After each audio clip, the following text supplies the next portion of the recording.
खरं तर बकासूरचं फुल body checkup आज करण्यात आलं आणि सांगली येथे त्याला चेकअपसाठी नेण्यात आलेलं होतं. त्याचा संबंधित व्हिडिओ देखील आपण बाजूला पाहतो आहोत.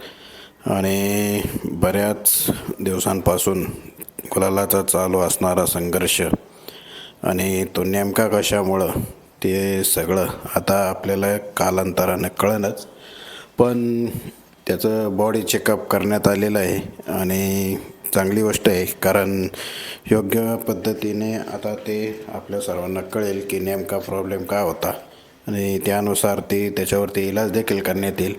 कारण ज्यावेळेस आपण चेकअप करत असतो त्यावेळेसच आपल्याला जो काही फॉल्ट असतो, प्रॉब्लेम असतो तो सापडतो आणि त्यानुसारच योग्य पद्धतीने उपचार केल्यानंतरनं पुन्हा एकदा त्या पद्धतीनं आपण नंदींना पळताना पाहू शकतो. त्यामुळं एक चांगली गोष्ट आहे की त्याचं पशुवैद्यकीय हॉस्पिटल जे असतं तिथं त्याला नेण्यात आलं होतं आणि त्याचा पूर्ण बॉडी चेकअप करण्यात आला होता. आता त्यात काय काय फॅक्ट झाल्या त्या आपण नंतर नक्कीच बघू.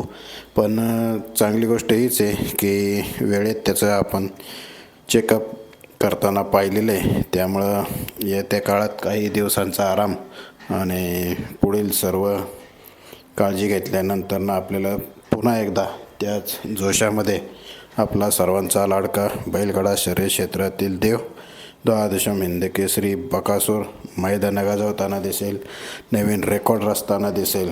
कारण हे करणं खरंच गरजेचं होतं. बऱ्याचदा अनेक प्रेक्षकांच्या कमेंट्स त्या पद्धतीच्या आपण सगळे पाहत होतो आणि त्यानुसारच आता हे सगळं आपण पाहतो आहे आणि त्याचं खरं तर चेकअप करण्यात आलेलं आहे आणि त्याच्यावरती योग्य प्रकारचे उपचार केले पाहिजेत.